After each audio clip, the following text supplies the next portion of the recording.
A lot has happened with OpenAI recently on both the technological front, and I think that's generally all to the good, but also on the corporate drama front. And that has a lot of people, including Elon Musk, and honestly me, concerned about the future not just of OpenAI, but of humanity itself. Let's take a look.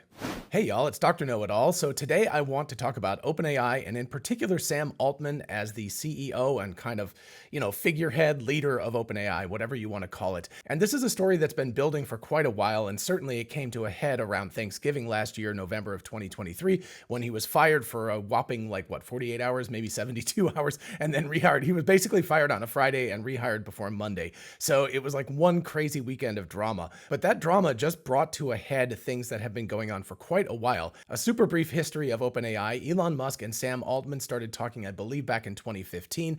They created the company with Ilya, who is going to become a player here in just 1 second.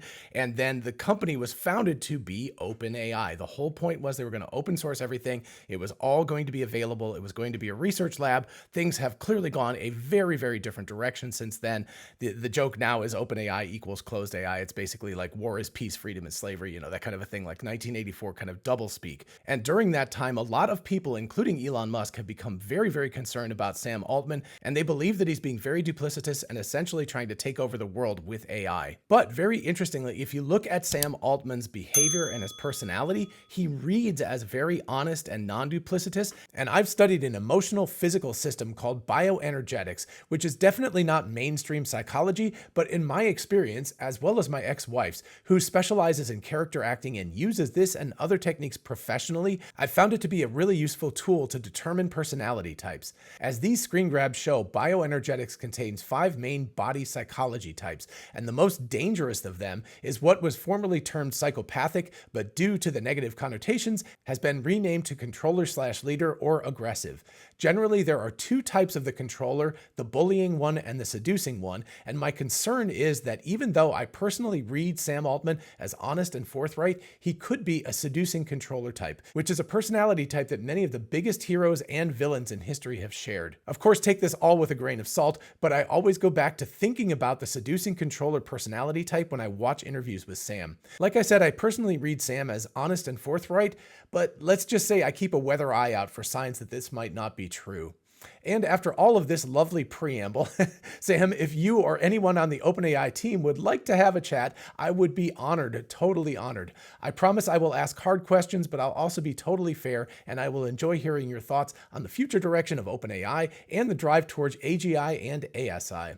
All right, this might be the worst invitation ever, but at least you know where I stand. So anyway, for me, Sam reads as an open and honest person, and it's super interesting he reads that way to me because if he's not, there's something serious going on, and he's really good at playing the game. But while he reads very open and honest to me, there are clearly people at OpenAI, or used to be at OpenAI, who feel really differently about that. The failed Thanksgiving coup led by Ilya, and by the way, when you play the Game of Thrones, you win or you die, and that's essentially what Ilya did. Not physically, of course, but in terms of his career at OpenAI. And you can see his resignation here from a couple of days ago, where he says, after almost a decade, I've made a decision to leave OpenAI. The company's trajectory has been nothing short of miraculous, and I'm confident OpenAI will build AGI that is both safe and beneficial under the leadership of these folks, and now under the excellent leadership of Jacob Pachoki. It was an honor and a privilege to have worked together, and I will miss everyone dearly. So long, and thanks for all the fishes. So long, and thanks for everything. I'm excited for what comes next, a project that is personally meaningful to me, about which I will share details in due time. And also, Ilya, if you want to ever come on the show, you are absolutely welcome as well. Y'all know I'm a tech fan, but I'm also a huge watch nerd. I love high-end luxury watches, but they're priced like high-end luxury items. That's why I was incredibly excited when Aura Watches contacted me to sponsor today's video. Aura produces beautiful high-end watches at an amazing price. Just look at these gorgeous designs. I have a 70s-inspired Tiffany blue date model with integrated bracelet and a mesmerizing black skeletonized watch that I can't stop staring at. And these aren't some cheap quartz watches either. They're fully mechanical watches with a high-quality beating heart and an open caseback, so you can see how all the complex mechanics work together to tell the time. And better yet, they're automatic winding, so you can just wear them and they're always fully wound, accurately telling the time every day. With dead flat sapphire crystal fronts and 50 meters water resistance, they're tough as well as beautiful. This AP Royal Oak inspired beauty with date and gorgeous Tiffany blue tapisserie dial is a stunner. I can't wear it out of the house without getting compliments and questions about where to get the watch. It's got an industry standard Seiko NH35A movement and is an extremely wearable 40 millimeters and only 11.75 millimeters thick, so it fits right under any cuff. And check out Aura's skeletonized watch in black and gold. You can look right through the high quality Hangzhou 7500A movement and see all the inner workings from both sides. I love the way the gold pops from the black, the way you can see the escapement beating from the front, the gorgeous finishing, and the super wearable size at 40 millimeters width and 11.75 millimeters thick. It's perfect for just about any wrist. Be sure to click the link below and use my code Dr30 at checkout to get an additional 30% off anything on the site. That makes Aura's incredible values even better, and be sure to check out Aura.watch for their huge selection of amazing watches, as well as different strap options so you can mix up the look easily. They even include a simple tool to adjust bracelet links so you can have the perfect fit in no time. Remember to click my link and use Dr30 to save 30% off your new favorite watch, and now let's get back to it.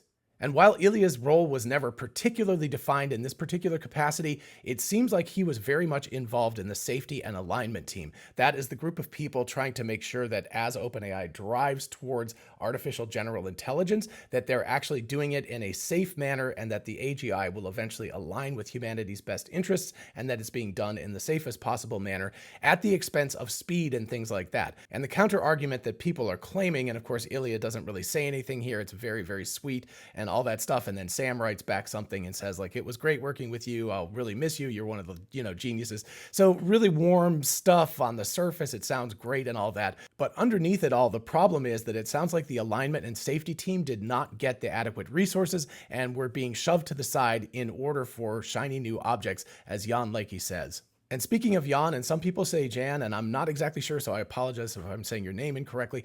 But anyway, he on May 17th, just a couple of days after Ilya, says, yesterday was my last day as head of alignment, super alignment lead, and executive at OpenAI. So he is clearly alignment guy, and he was in charge of the whole team.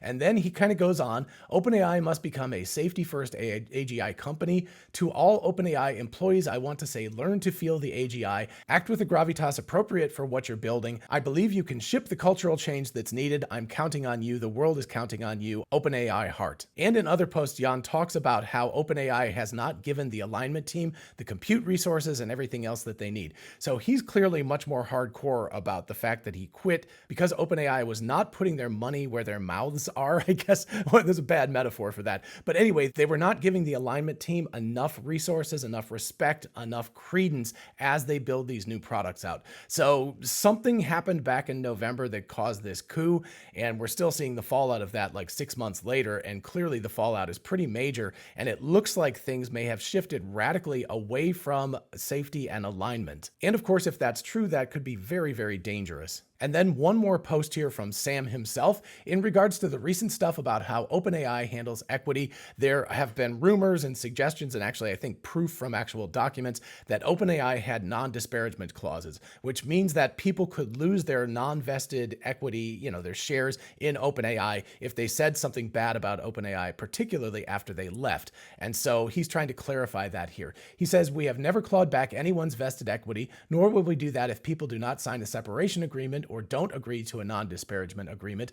Vested equity is vested equity, full stop. There was a provision about the potential equity cancellation in our previous exit documents. Although we never clawed anything back, it should never have been something we had in any documents or communication. This is on me and one of the few times I've been genuinely embarrassed running OpenAI. I did not know this was happening and I should have. The team was already in the process of fixing the standard exit paperwork over the past month or so. If any former employee who signed one of these old agreements is worried about it, they can contact me and we'll fix fix that too. Very sorry about this. So again, if you read this, this sounds very, very open and everything, right? Sam sounds open. He's apologetic. He says, this is on me. This is my fault. The buck stops here, etc. That certainly isn't someone who is belligerently like, I am always right. You guys are always wrong. These people, screw them, all that kind of stuff. So Sam is being a good person, at least public facingly. Who knows what he thinks behind the scenes, but at least the way he writes, this sounds relatively reasonable. It's got his stylistic stamp on it with all the lowercase stuff and everything. So this doesn't sound like it's coming from some sort of corporate marketing person, public relations person doing this.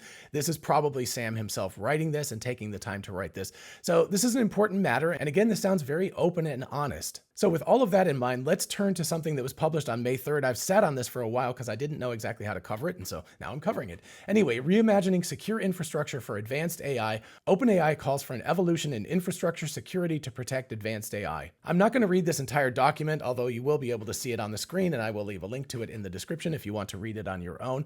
A few highlights here. Securing advanced AI systems will require an evolution in infrastructure security. We're sharing 6 security measures that we believe will complement the security controls of today and contribute to the protection of advanced AI. So 6 takeaways, as they say in this document. This is not signed by Sam Altman. In fact, it's not signed by anyone. It's just OpenAI, but certainly he had a lot to do with this and he certainly approved it.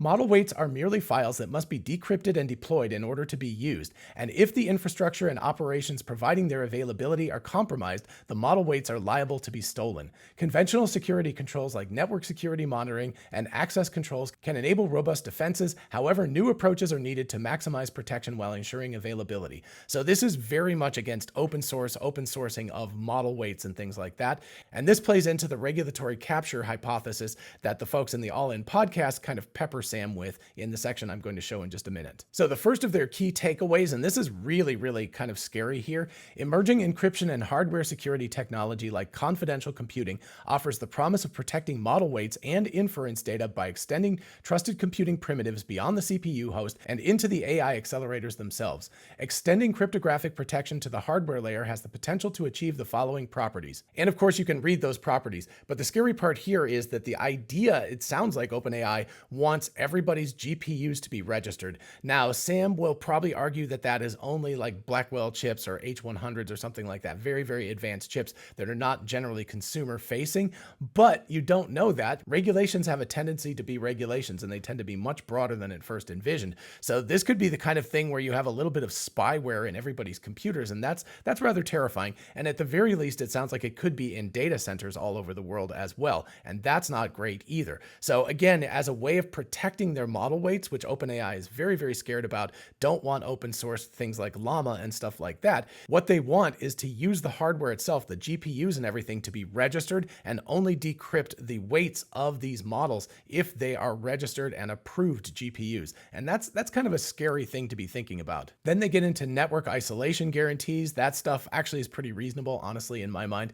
Then they get into innovation in operational and physical security for data centers. And the concluding part of this is a little bit scary. Research areas may include advances in supply chain verification, remote kill switches to isolate the data center or wipe data in case of unauthorized access or suspected compromise, and tamper evidence systems that do the same. Now, this could be used against a potential AGI that was trying to escape or something, but it could also potentially be used against anyone. Let's say that the government gets in control of this, and that's the danger of regulatory capture, of course, is that the big players set up the regulations do what they do, and then the small players are just wiped out. They can't compete. And in this case, the small players or even other big players could simply have all of their data wiped by these compliant GPUs and compliant hardware. And that's a rather scary proposition. Next up, number 4, the key highlight here is AI infrastructure must be audited for and compliant with applicable security standards.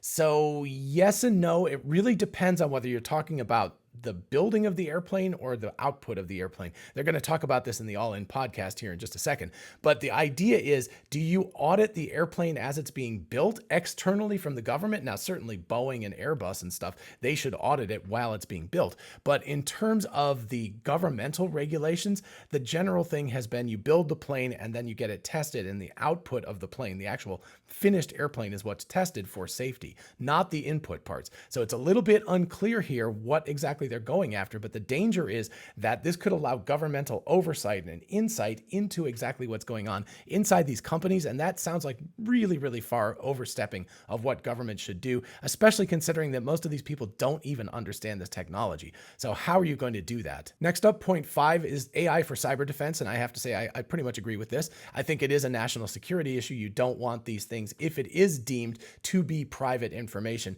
you don't want other countries, other state entities to be hacking this. So defenders across the globe struggle to ingest and analyze signals needed to detect and respond to threats in their networks. And at OpenAI, we use our models, it sounds like currently, to analyze high volume and sensitive security telemetry that would otherwise be out of reach of our teams of human analysts.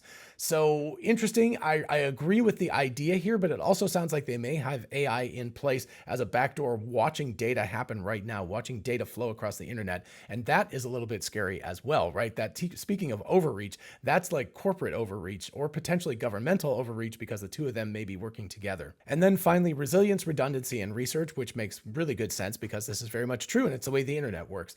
There are no flawless systems, including the internet, and there is no perfect security, including the internet. Therefore, these controls must achieve resiliency by working together. And so, yes, I too believe in resiliency and redundancy, but I believe in that through open source. I think the deal is to give away as much of this stuff as possible, make it as widely available as possible. And therefore, of course, there's always an arms race between the white hats and the black hats or whatever, the good guys and the bad guys.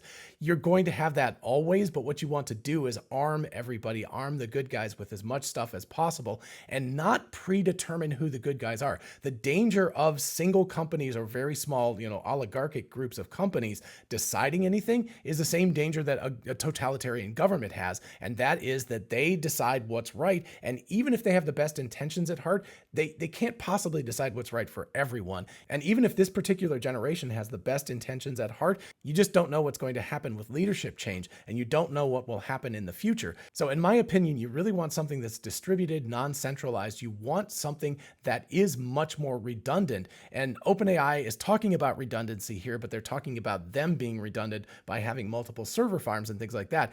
A much, much better redundancy would be to have the weights all over the place, and then you can't kill them because they're just everywhere. So now I'm going to play about a 6 or 7 minute chunk from the All In podcast with Sam Altman. I will leave a link to that, like I said, in the description. It starts about 42 and a half minutes. So I'm just going to play the whole thing. You tell me what you think about Sam's responses in light of what we have just talked about. What does it mean when people say regulate AI? Totally. Sam, what does that even mean? And comment on California's new proposed regulations as well if you're up for it. I'm concerned. I mean, there's so many proposed regulations, but Yeah. most of the ones I've seen on the California state things I'm concerned about. I also have a general fear of the states all doing this themselves. When people say regulate AI, I don't think they mean one thing. I think there's some people are like ban the whole thing. Some people are like don't allow it to be open source, require it to be open source. The thing that I am personally most interested in is I think there will come. Look, I may be wrong about this. I will acknowledge that this is a forward-looking statement, and those are always dangerous to make. But I think there will come a time in the not super distant future, we're not talking like decades and decades from now, where AI says the frontier AI systems are capable of causing significant global harm. And for those kinds of systems, in the same way we have global oversight of nuclear weapons or synthetic bio or things that can really have a very negative impact way beyond the realm of one country, I would like to see some sort of international agency that is looking at the most powerful systems and ensuring reasonable safety testing. These things are not going to escape and recursively self-improve or whatever. The criticism of this is that you have the resources to cozy up, to lobby, to be involved, and you've been very involved with politicians, and then startups, which you're also passionate about and invest in, are not going to have the ability to resource and deal with this, and that this regulatory capture, as per our friend, Bill Gurley did a great talk last year about it. So maybe you could address that head on. Do you feel if the line were we're only going to look at models that are trained on computers that cost more than 10 billion or more than 100 billion or whatever dollars, I'd be fine with that. There'd be some line that'd be fine. And I don't think that puts any regulatory burden on startups. So if you have the nuclear raw material to make a nuclear bomb. Like there's a small subset of people who have that. Therefore, you use the analogy of like a nuclear inspectors kind of situation. Yeah. I think that's interesting. Sax, you have a question? Well, Chamath, go ahead. You had a follow-up. Can I say one more thing about that? Of course. I'd be super nervous about regulatory overreach here. I think we can get this wrong by doing way too much, or even a little too much. I think we can get this wrong by doing not enough. But I do think part of, and now, I mean, we have seen regulatory overstepping or capture just get super bad in other areas. And, like also maybe nothing will happen, but I think it is part of our duty and our mission to like talk about what we believe is likely to happen and what it takes to get that right. The challenge, Sam, is that we have statute that is meant to protect people, protect society at large.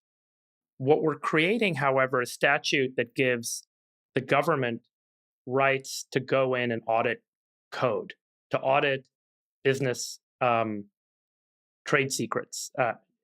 We've never seen that to this degree before. Basically, the California legislation that's proposed and some of the federal legislation that's been proposed basically requires the government to audit a model, to audit software, to audit and review the parameters and the weightings of the model. And then you need their check mark in order to deploy it for commercial or public use. And for me, it just feels like we're trying to rein in the government agencies for fear and because folks have a hard time understanding this and are scared about the implications of it, they want to control it. And because they want, and the only way to control it is to say, give me a right to audit before you can release it. Yeah, as and opposed they're to clueless. These people are clueless. I mean, the way that the stuff is written, you read it, you're like going to pull your hair out because, as you know better than anyone, in 12 months, none of this stuff's going to make sense anyway. Totally. Right. Look, the reason I have pushed for an agency-based approach for kind of like the big picture stuff and not a like write it in law is in 12 months, it will all be written wrong. And I don't think, even if these people were like true world experts, I don't think they could get it right looking out 12 or 24 months. And these policies, which is like, we're going to look at, we're going to audit all of your source code and like look at all of your weights one by one. Like, I think there's a lot of crazy proposals out there. By the way, especially if the models are always being retrained all the time, if they become more dynamic. This is why I think it's, But like before an airplane gets certified, there's like a set of safety tests. We put the airplane through it. And totally, it's different than reading all of your code. That's reviewing the output of the model, not reviewing the insides of the model.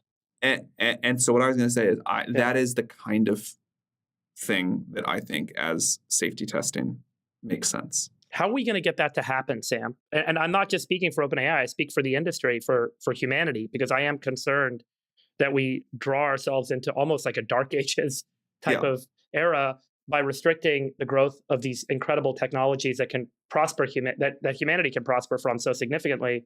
How do we change the sentiment and get that to happen? Because this is all moving so quickly at the government levels, and folks seem to be getting it wrong. And I'm personally concerned. Just to build on that, Sam, the architectural decision, for example, that Llama took is pretty interesting in that it's like, we're going to let Llama grow and be as unfettered as possible. And we have this other kind of thing that we call Llama Guard that's meant to be these protective guardrails. Is that how you see the problem being solved correctly? Or do you see that at the current strength of models, definitely some things are going to go wrong. And I don't want to like make light of those or not take those seriously, but I don't have any like catastrophic risk worries with a GPT-4 level model.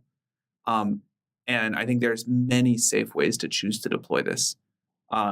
Maybe we'd find more common ground if we said that, and I think like, the specific example of models that are capable, that are technically capable, not even if they're not going to be used this way, of recursive self-improvement, or of, autonomously designing and deploying a bioweapon or something like that. Or a new model. That was the recursive self-improvement point. We should have safety testing on the outputs at an international level for models that, have a reasonable chance of posing a threat there.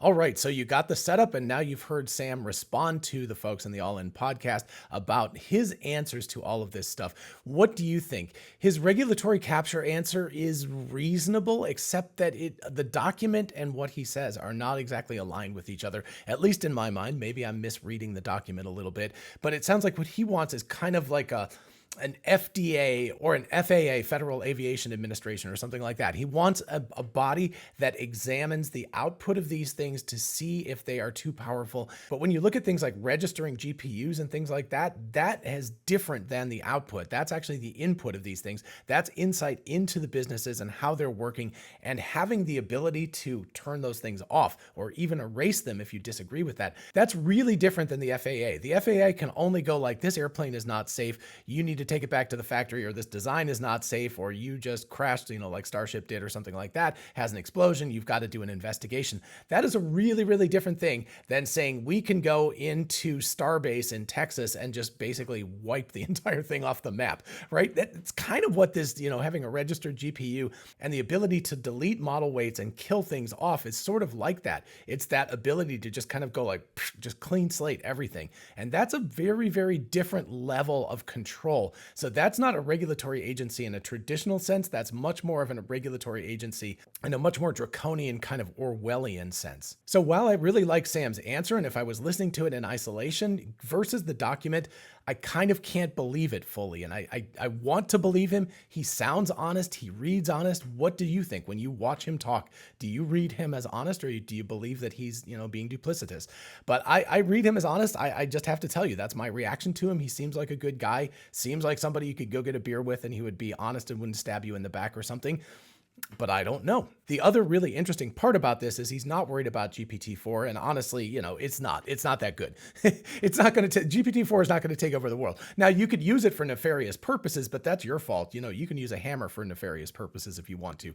But GPT-4 is not that good. But the sounds of it, the sort of rumor mill is that GPT-5, or whatever they're going to call it, when it gets here, is going to be close to that good. And that's where he's actually projecting. And what he's saying is, if you have something that is able to self-replicate, in other words, if you have software that can improve itself and rewrite itself, and then improve itself and rewrite itself, and can effectively give birth to the next generation of itself, that's when things get really dangerous. And I do agree with Sam about that. He's like, that's the point at which we need to have some guardrails in place. We need to understand it. I will also give him credit for saying you don't want the government to write things into law too hard, because laws are terrible, especially in something as fast moving. The best case scenario is it'll be completely useless and not do anything. The worst case scenario is it will actually kill off the industry in the US and allow other countries around the world to, accelerate past what the US is doing. And if you don't think that this is an arms race, on the level of nuclear arms, you are very much mistaken. This is absolutely that important. And that's why I think it's worth exploring this and really thinking about whether Sam Altman here is being honest, because we want him to be honest. It's important. OpenAI is one of the very few players in the world that has the opportunity to get to AGI, and from AGI to artificial superintelligence, or artificially intelligent agents, as I like to call it. It's that kind of moment that we really, really have to be careful about. And we want somebody with the best interest of not just himself and not just his company, but all of humanity in mind. And I know that that's the case with Elon Musk. I know that people disagree with me about that, but I think that he's radically honest. I want to believe that Sam Altman is that way as well, but I get the feeling that he's probably not. And quite honestly, the biggest part of my concern is that I feel like he's an honest person. And if I'm being taken in by that, that really concerns me, because if he's being duplicitous but is reading as honest, that means that we're in big trouble, because he's going to be able to do whatever he wants and think whatever he wants and tell us other things that are not aligned with what he's thinking, and we will believe him. And that's scary for somebody with this much power. So my hope is that he is being completely forthright and completely honest and open. And the Sam that we're listening to here is the actual Sam, and his real opinions and everything. And the Sam that we see in his X posts is the real Sam. I really, really hope that's the case, because if that's the case, then I will sleep better at night. But I do tend to wake up in the middle of the night wondering whether he is an honest person or whether he's being duplicitous. And again, Sam, I would love to have you on the show. I promise I will be very, very fair. Everything that I've talked about thus far is just watching recordings of you speaking, and so I haven't had a chance to interact with you myself. If I would have a chance to do that, I think I would have a much better read on you. And plus the fact I think we would just have a good time talking about AI and the future and the visionary aspects, hopefully the very hyper-abundant world that this is leading to. So anyway, if Sam or anybody else on the OpenAI team wants to talk to me, I'd be happy to do that. Hey, Future John here. I finished editing the video, I uploaded it, I created the thumbnail, I was all happy with everything. And then of course a bunch of stuff dropped about her and Scarlett Johansson. So I'm adding this as another data point because it actually very much feeds into this whole angel or devil sort of argument here. So I'm going to start with this Sam Altman. You know, he loves to do the cryptic kind of posts. He just posted Her. If you don't know, that of course is got to be a reference to the 2013, I believe it's about a decade old movie Her, which is starting to feel off all the time more and more real, right? It's feeling more and more like this is actually happening now. Anyway, it's got 11 million views. It was on the 13th of May, and I took a screen grab of it because I wanted to make sure, just in case somebody decided to delete this post, that I had a record of it. So from that, let's turn to an ABC News article. Of course, I will leave a link in the description so you all can take a look at that. This encapsulates a whole bunch of stuff that started on X and has accelerated rather rapidly, including a lawsuit and everything. So Scarlett Johansson reacts to OpenAI using similar voice to hers as Org pauses Sky voice. And interestingly enough, that's my grandniece. Her name is Sky. And so if you notice, when I tested OpenAI, I said a big shout out to Sky. And then of course, Sky is also the voice. So she may well grow up thinking that the AI voices are her. That's kind of a weird coincidence. I mean, she's 2, so obviously they named her before the voice, but just an interesting little coincidence there. Anyway, Scarlett Johansson is speaking out after OpenAI announced on Sunday that it would be pausing the use of an emotive voice on its newest version of ChatGPT that sounded like the actress. So the TLDR is that OpenAI, even though they've denied that it's her voice, has paused utilizing that voice. And when you go back and listen to the original announcement, I personally didn't hear it completely, but it did sound an awful lot like her. I'm doing fantastic. Thanks for asking. How about you? How's your day going? I'm doing great. So I would like you to function as a translator. Perfecto. Continuing on here, in a statement from Johansson's publicist to ABC Audio, the actress detailed how she was approached by OpenAI CEO Sam Altman to voice the ChatGPT 4.0 system, how she declined, and how she discovered that a voice on the new system sounded like her voice. Johansson said the use of a similar voice to hers on the new system shocked her and forced her to hire legal counsel. And of course, this is the US, which is litigious to the core, so it may not be necessary, but in this case, I think she might actually have a point, at least if people really do believe that it's her voice. Again, I was not convinced, but a lot of people around me thought it definitely sounded like her. But here's where things get pretty damning. Last September, I received an offer from Sam Altman, who wanted to hire me to voice the current ChatGPT 4.0 system. Johansson began in her statement. He told me that he felt by my voicing the system, I could bridge the gap between tech companies and creatives and help consumers to feel comfortable with the seismic shift concerning humans and AI. He said he felt that my voice would be comforting to people. I don't know about that. I've always found her a rather creepy movie, and the fact of the matter is that the AI at the end, by the way, spoiler alert if you haven't watched the movie in 10 years, the AI eventually leaves humanity to its own devices in the end. So it's not a particularly optimistic outcome for humanity. So I'm not positive that I would have chosen her voice even if she had said yes. I think I would have gone with something a little bit different. But that aside, Sam Altman definitely contacted her, and there's been no denial of that at all. So that is, that's just a fact to throw into the case here. Johansson said, after much consideration and for personal reasons, I declined the offer, she continued. 9 months later, my friends, family, and the general public all noted how much the newest system named Sky sounded like me. When I heard the release demo, I was shocked, angered, and in disbelief that Mr. Altman would pursue a voice that sounded so eerily similar to mine that my closest friends and news outlets could not tell the difference. Again, I don't know. I didn't hear it. I guess most people did. I didn't hear it that way. Anyway, said Johansson, who went on to say that Altman's use of the voice was, quote, intentional and a reference to her character in the 2013 film Her, in which Johansson voices the chat system Samantha. Mr. Altman even insinuated that the similarity was intentional, tweeting a single word her, which we just looked at, a reference to the film in which I voiced the chat system Samantha, who formed a relationship with a human.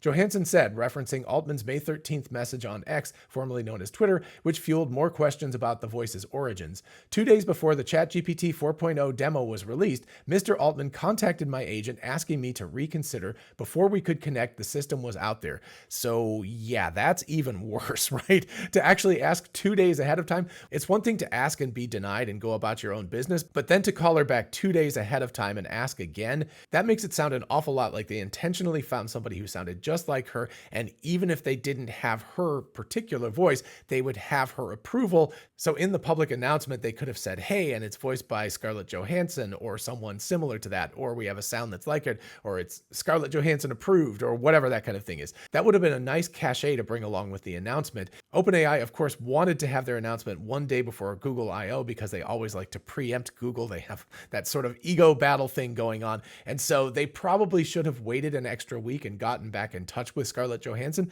but they wouldn't have had so much press. And quite honestly, even this big brouhaha, what do they say? No press is bad press. So honestly, this is probably going to work out to the best for OpenAI anyway, because they'll get some more press about the whole thing. Anyway, continuing on here, as a result of their actions, I was forced to hire legal counsel who wrote 2 letters to Mr. Altman and OpenAI, setting out what they had done and asking them to detail the exact process by which they created the Sky Voice, she continued. Consequently, OpenAI reluctantly agreed to take down the Sky Voice.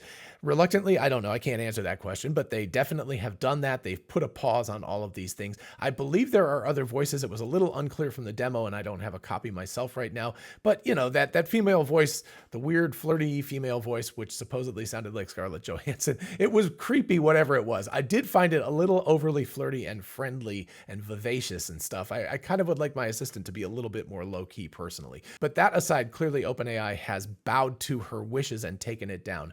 OpenAI also shared a blog post detailing how the voices for ChatGPT were chosen through an extensive process spanning 5 months involving professional voice actors, talent agencies, casting directors, and industry advisors, and how it believes that the voices should not deliberately mimic a celebrity's distinctive voice, which is odd considering that Sam Altman apparently contacted Scarlett Johansson twice about having her officially be the voice of Sky. And just turning quickly to the blog post dated May 19th, how the voices for ChatGPT were chosen, we worked with industry-leading casting and directing professionals to narrow down over 400 submissions before selecting the 5 voices.